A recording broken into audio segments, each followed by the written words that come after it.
And welcome back, everybody, once again to the Not a Rabbi podcast. It's been a hot minute here, I think, right? Not to get too inside baseball, because I really hate when podcasters do that, and this is more of a meta commentary on that.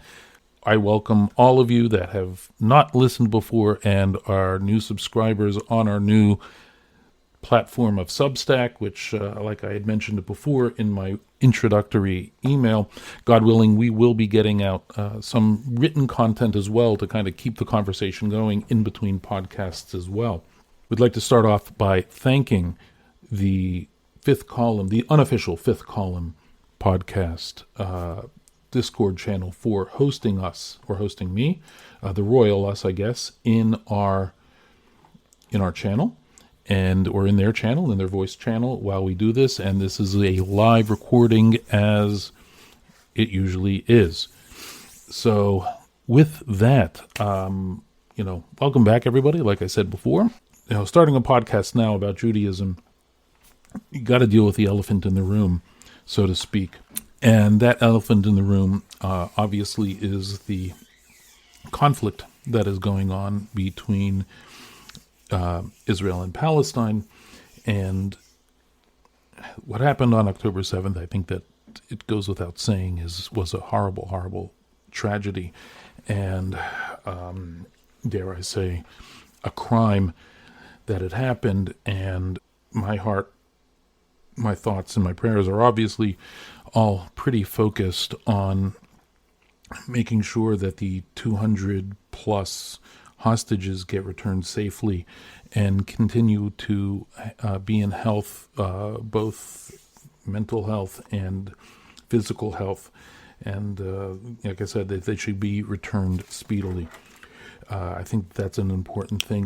My heart also goes out to the innocent individuals who are Palestinians that are going through this. I don't like to see any innocent people getting injured. I don't think that everybody is deserving of that. So I don't think, I think that Hamas needs to be severely punished, and, they are, apparently. News situation being what it is, it's very, very difficult to sometimes get the full story or the true story, but we're trying to, we try to do that as we can, and sift through things to try to get what really is happening and what has not happened. That's where I am with this. Unsurprisingly, I am, fall more on the side of Israel, but I do not like to see innocent people suffer as well. And so that's where I am with that major, major, major statement. I know, groundbreaking, and I know nobody can believe that I am coming up with this, but that's how I. That's how I kind of roll with this type of situation. That is, I guess the elephant in the room. I know we've hashed this out a lot in the Fifth Column unofficial Discord channel, and so, like I said, I don't think anybody is surprised by this. Like I'd mentioned to a couple of people, I know a couple of other people have joined the chat. If you have an article that you would like me to discuss before we get to the to today's topic, the chosen topic, I guess you could say. Actually, title of the episode, The Chosen Topic. Thumbs up if you guys like that one. Okay, I got one thumbs up over there. So yeah, before we get to that topic, and that's why I think this might be a little bit of a shorter episode, because articles on things are, all things Jewish are kind of stagnant, I guess you could say, in terms of interesting topics to discuss, because everybody is focused on what is going on in Israel and the campaign, the ground campaign specifically against Gaza, or against the Hamas terrorists, I should say. It's really not against Gaza, or at least that's what the IDF keeps saying. And, for this part, I happen to believe them. Anything you guys want to throw out and discuss before we get to this main topic? But let's get to the main topic and the topic at hand. And this is a topic that is an interesting topic, because, and it's one I haven't covered yet in my 3 previous seasons of the Not a Rabbi podcast, and that is the issue of chosenness. Now, to be fair, the during prayer services, specifically in the morning, as you know, just as a quick 30,000 foot view here, Jews pray 3 times a day: morning, afternoon, and evening or night. And the penultimate step during prayer services is the Shema prayer, or the Shema, not prayer, but it's just recitation of passages from the Torah. And this declares the purpose of the Shema is declare God's unity. God is one. God is the only one that we talk about or talk to. That is the only one that we worship, and the like. Now, in the introductory blessing, before we actually start the recitation of Shema itself, we have this idea of chosenness, where it says in here that, and when we say this, we are obviously talking to God here, you have chosen us from all the languages and all the people, all the nations. And then we end the blessing that bless you, God, that you have chosen Israel with love. Now, and this is not the only time that we do this in our prayer services. In the what is called the Amidah, the silent prayer, that's really the ultimate conversation, that when we're praying, we actually are having a one-on-one with God at this point, a one-on-one conversation. Everybody, part of the prayer service during the holidays, so during Rosh Hashanah, Yom Kippur, Sukkot, Passover, and Shavuot, those holidays, we are all we have actually, there's a paragraph there that starts off, you have chosen us from all the nations. So this idea of chosenness is not a misunderstanding. It's there. There is this chosenness. What I think is interesting is, what does this mean? What does this chosenness mean? Because you could do this in a bunch of different ways. You can look at chosenness as, I'm the chosen, I can do what I want, all the rest of you pound sand. That is one way that you can do that. Look at it.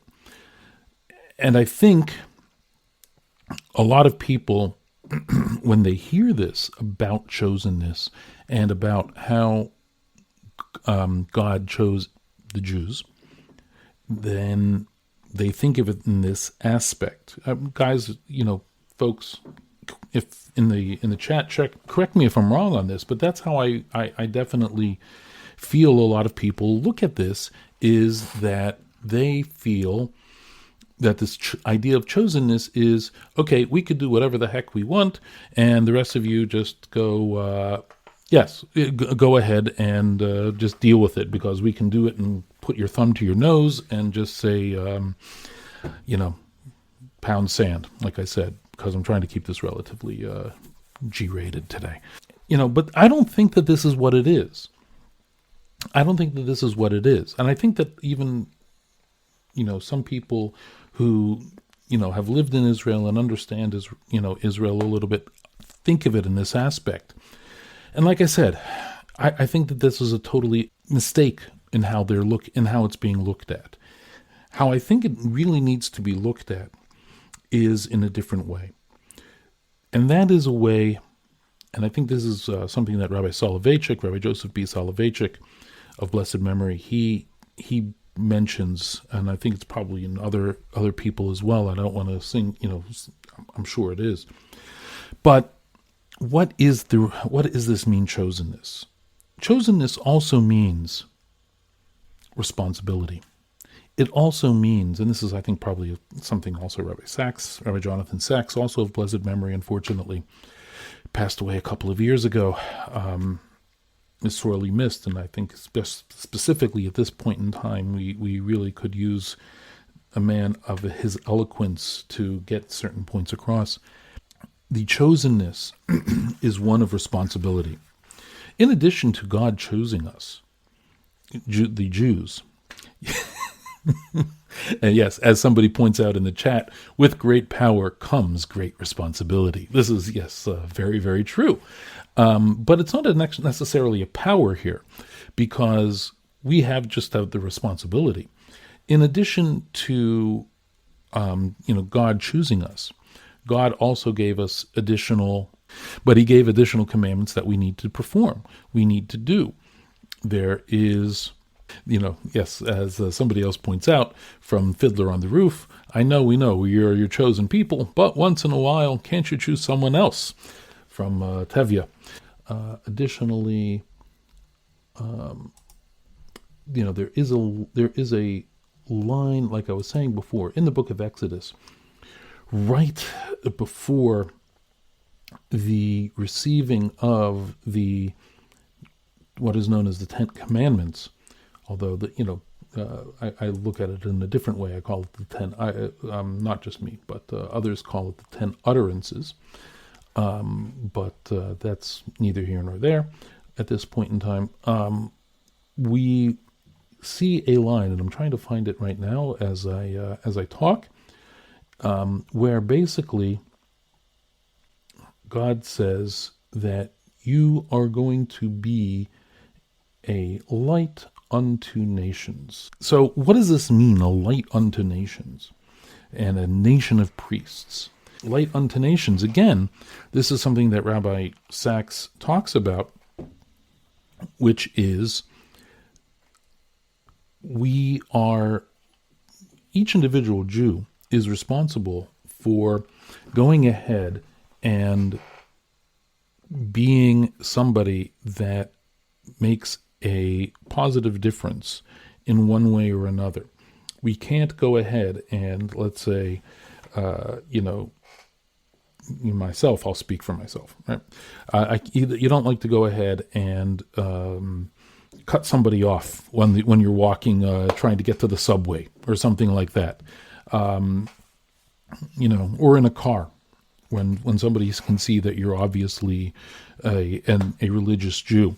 You don't like to do those types of things, or you shouldn't do those types of things. How you act, I had a case a couple of weeks ago where I got undercharged in a grocery store. Now it happens to be that the grocery store was owned by is owned by somebody that is also religious. So there's, so it may be a different story, although I don't believe it is. And I went back and I said, look, I got undercharged for this. I need to get charged the right amount. And, I didn't, and I got charged, they charged me the right amount on it.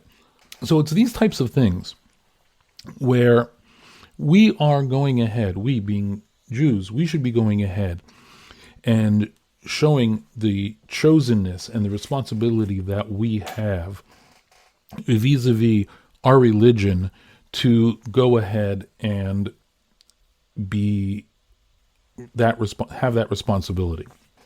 Hopefully that makes sense. If that doesn't make sense, or if there are any questions in the chat, feel free to please let me know what's going on with that.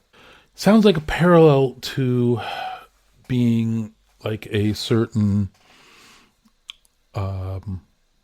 deity.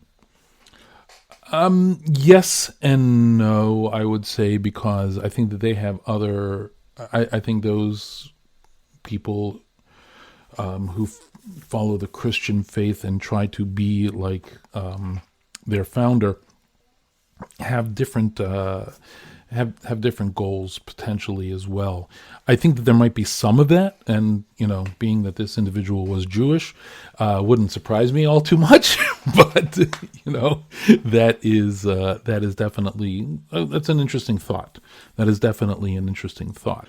Yes, I mean we that's an interesting point. Yes, we all have some communal responsibility. We are part. This is this is a tension that is, I've always felt myself within Judaism, where there is this tension, as it were, between the individual and the community itself.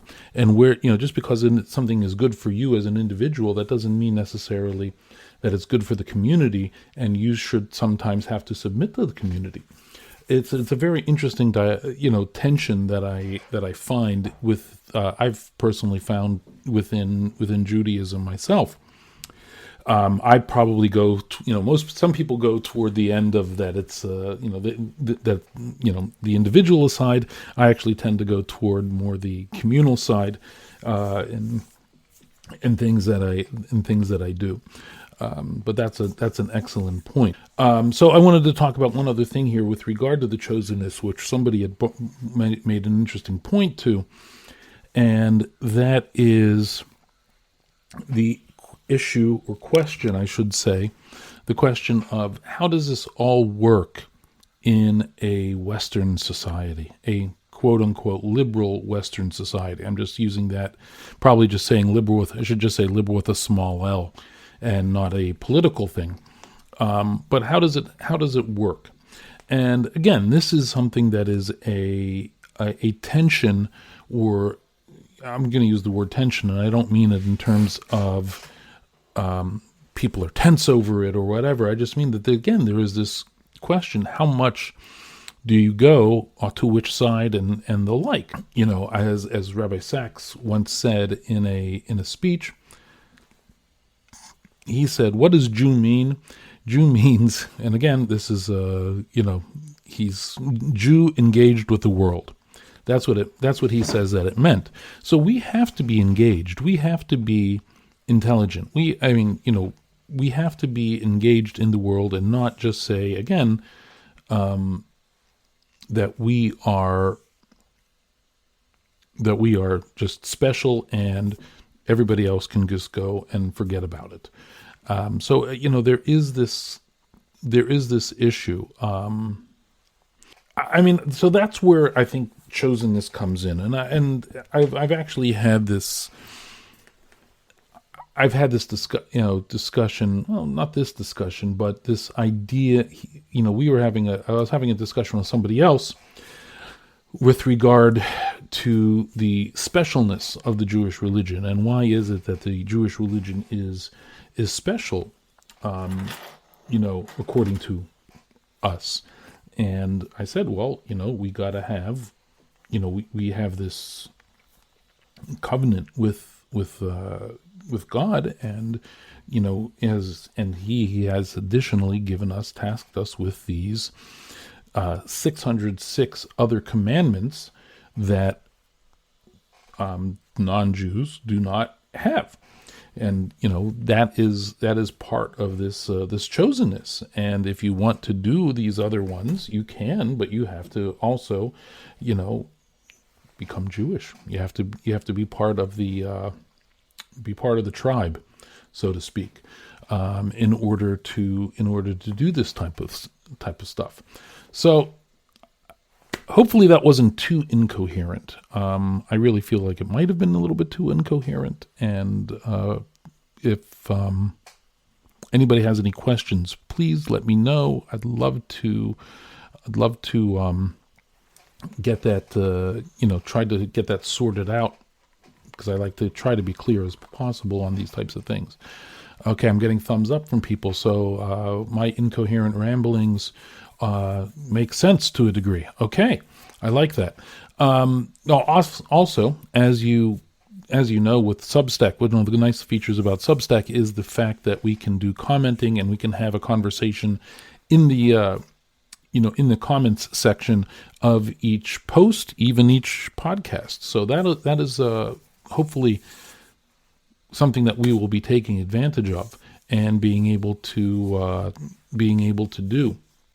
Thank you very much. You will re-listen and put any questions you have in the Substack comments, which is great, because then I could also then use that as additional.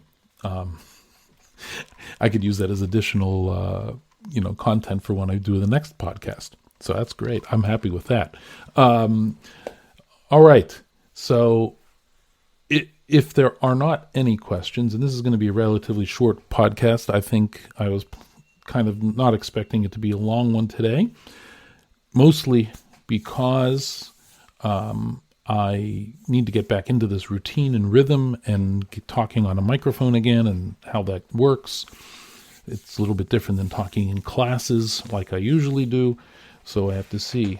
So with that, and welcome to a new listener that just popped in. Welcome. And, you came right at the best time of the podcast here, my friend, because I am just about to finish up. So if there aren't any other questions from this august audience that we have in front of me, then, I'll be back, I'm probably in 2 weeks. Next week it's Thanksgiving anyway. I'm sure nobody's going to be around to do this live anyway, but I will be back in 2 weeks. We'll do another podcast. Don't forget to subscribe. Don't forget to share this with your friends and family and even your enemies. You want to share this with your enemies, you're allowed to. I don't know if you're going to be subjecting them to something or if you want them to listen to something intelligent. I'll leave that up to your decisions, but share it with anybody. Share it with your, share it with your postman, post person, whatever you want to do. Share it with them. Share it with your butcher. I don't care. Just share it. Anyway, thank you very much, everybody, for joining us. Once again, thank you to the moderators of the unofficial Fifth Column podcast Discord channel for letting me use this as a platform. And, yes, I forgot. I need one other piece of gratitude that I need to do, and I did not do that at the beginning. The new intro music is by a friend, dare I say, a friend of mine who, Logan, who the credit will be, I'll put his Substack in the podcast show notes so that we can talk, so you can subscribe to his Substack as well. And I'm putting the pressure on him now, so he has to actually publish something. And we will see you on the next podcast, folks. My name is Aaron Benedict, and I am not a rabbi.